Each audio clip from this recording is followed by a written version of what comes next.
नमस्कार मित्रों, मैं लखनऊ से डॉक्टर रामवृक्ष सिंह।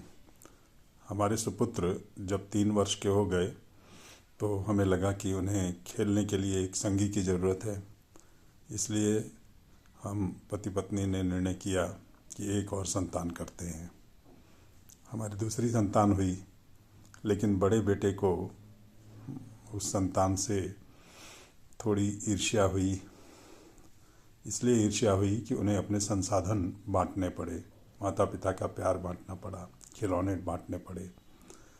जो शयन कक्ष था उसमें अपने छोटे भाई को भी जगह देनी पड़ी। यही स्थिति पूरे देश की है। जब हम संसाधन बांटते हैं तो जो हमारा साझेदार है उसके प्रति हमारे मन में थोड़ी कड़वाहट पैदा होती है। लेकिन हम तो उदारता का आख्यान करते हैं, उदार चरिता नाम तो वसुधैव कुटुंबकम। तो हम अपने संसाधन किसी से क्यों नहीं बांटना चाहते? इसके पीछे एक तर्क है। तर्क ये है कि हम अनंत काल तक संसाधन नहीं बांट सकते। वापस अपने पुत्रों पर आता हूँ। बड़े पुत्र ने अपनी योग्यता, अपनी मेहनत के बल पर एक अच्छी नौकरी पाई है। अब वे अपने संसार में जैसे भी हैं व्यस्त हैं। छोटे पुत्र दूसरी दुनिया में व्यस्त हैं, तो अब उनको अपने संसाधन बांटने की आवश्यकता नहीं है। वे स्वयं अर्जित करें और आगे बढ़ते जाएं। यही स्थिति देश में है।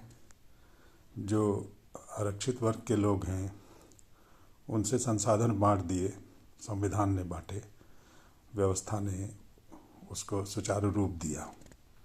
लेकिन जब आप अपने पैरों पर आ जाएं तो फिर दूसरे से संसाधन बांटने की आवश्यकता क्यों है? ऐसा नहीं होना चाहिए। देश का बंटवारा हुआ तब भी यही हुआ था कि ठीक है भाई, आपको अलग देश चाहिए, आपको अलग देश दे देते हैं। अब अलग देश देने के बाद फिर से आपको हमारे में ही हिस्सा चाहिए, ये अनुचित है। तार्किक दृष्टि से अनुचित है, राजनीतिक कारण जो भी हों। और ये राजनीति हर जगह है। इसीलिए देश में इतना वितंडावाद है। ये सारा वितंडावाद राजनीति की देन है। तर्क संगत तरीके से, औचित्य की दृष्टि से अगर देखें तो बात एकदम साफ साफ होनी चाहिए और उसके बाद कोई लड़ाई झगड़ा नहीं होना चाहिए। बंटवारा हो गया, बात खत्म हुई। अब आप अपना देखो, मैं अपना देखूं। बार बार नहीं बटेगा, हर पुश्त में नहीं बटेगा।